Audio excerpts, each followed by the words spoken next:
some of these losses that start to add up, like today, I would say that if Luis Robert was playing this baseball game, the White Sox probably had a way better chance at winning because some of these balls don't fucking have terrible routes taken to them in center field. And instead, you've got a guy who's got the ouchies. And Steve Stone goes on, I think it was Mullion Haw this morning, talking about how he wants to see guys like Luis Robert hustle more. And so if you're Tony La Russa, yeah, you take him out of the ballgame. If you can't run to first base, you shouldn't be in the baseball game. These are your stars. These are your stars who aren't hustling because they've got the ouchies. When did we get here? When did we get to the point, Steve, and maybe I'm going on my mad online rant now. When did we get to the point where the bullpen guy, like you hear it on every single broadcast, it's drilled into your head, and maybe I have just forgotten the past.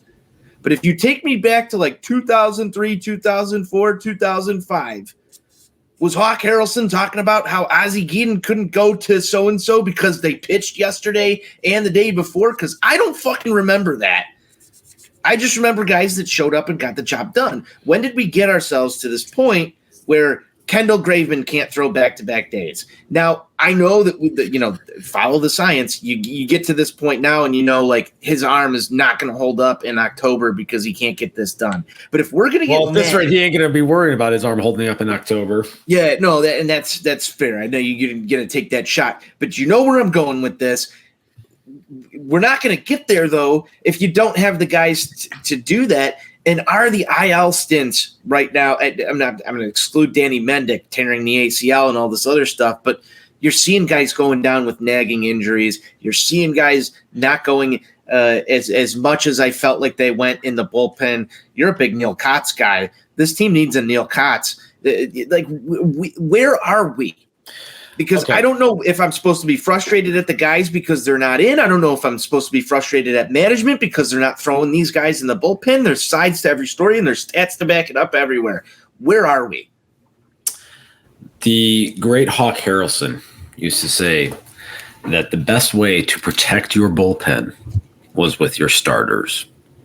You have a starting rotation that consistently struggles to cover 18 outs. When Lucas Giolito, for the last 5 starts, is struggling to give you 15 outs, that's a problem. When you had Dallas Keuchel in this rotation whining and bitching every 5 days and struggling to cover 12 outs, problem. So, and, you mix in the Vince Velasquez experience every once in a while. This has been a problem with this team this season, particularly early on, the fact that the starters were not providing enough length. And ultimately, that is the type of thing that will wear a bullpen down. And I talked about this in late April and said, this is something to keep your eye on because by July, August, this bullpen could be completely worn out. It looks like it might be happening sooner than that because you just don't have starters that are consistently going deep enough into games. I saw a stat earlier tonight. The Sox have 18 quality starts this season. You know who leads the team in quality starts? Johnny Cueto. Yeah, with 5. And that's unbelievable to me. That's embarrassing is what it is. He's not even one of the guys that started this season with the Chicago White Sox. He's not even one of the guys that you would look at and probably go out there and publicly defend online as a White Sox fan who you've sat through this rebuild with. That's a huge fucking problem. So you want me to get on the Mad Online bandwagon here? Let's do it after a 4-0 loss to the Baltimore Orioles, and let's pour it on here, Steve. This shit bothers me. Day in, day out. It's embarrassing. You come into this series and you're sitting there thinking, wow, you just took 2 out of 3 from Toronto, and yeah, the momentum is only as good as the last game, and the last game was pretty fucking embarrassing, and they continued that on tonight.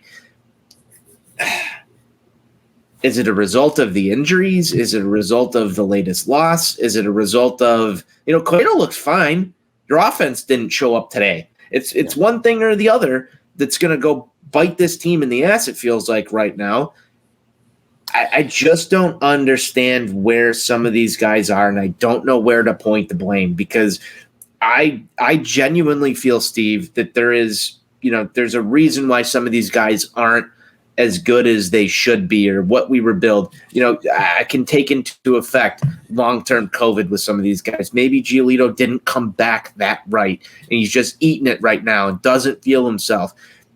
Maybe Yohan Moncada wasn't, build up as he wasn't going to live up to what he was billed as. Maybe Eloy Jimenez is really suffering from some stuff, and a culmination of all these injuries have caused him to slow down a little bit. Maybe Luis Robert is sore. But guess what, Steve? At the same time, I see Jose Abreu standing at the plate in the batter's box, if he's not on the field, every single motherfucking day.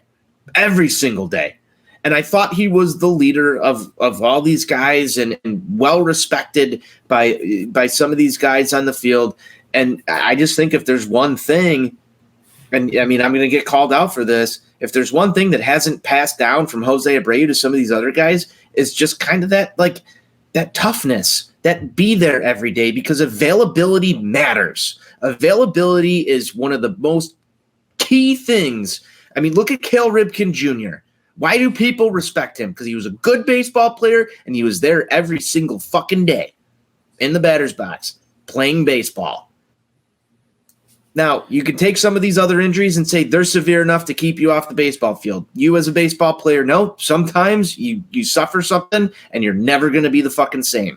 But the nagging stuff, the ouchies, I'm not running to first base because I'm a little bit sore. When you start to hear some of that creep in, that's where I'm bothered by it. You're right. And the frustration comes into play because you have some of these guys on this team that are physical specimens. Johnny talks about this all the time, that Luis Robert is an Under Armour mannequin. Should this really be happening with him? Yohan Moncada is a guy that should be, in the peak physical portion of his life. And there's always some sort of soft tissue issue going on with him. I've had conversations with some of the physicians that I work with, just kind of, again, questioning some of the training method, or not necessarily the training methodologies, but just what the team is doing from a strength and conditioning standpoint, and then in turn what the players are doing on their own, because there's a level of accountability that they have to take from a dietary and from a nutritional standpoint, and then the things that they're doing when they are away from the training facilities, or when they're not in the trainer's room. It's not just what you do there, it's what you do leading up to that ultimately is going to play a factor as well. So are these players holding themselves accountable and getting enough rest and eating properly and doing the things that they need to be doing? I can't answer those questions, but there's just a lot of things that make you call into question whether or not all of these things are being done. And it is very odd to me just that since Herm Schneider left and since Alan Thomas left, this whole thing has just gone to shit, because it has been so well documented that when Herm Schneider was here, this was consistently year in and year out the healthiest team in the league.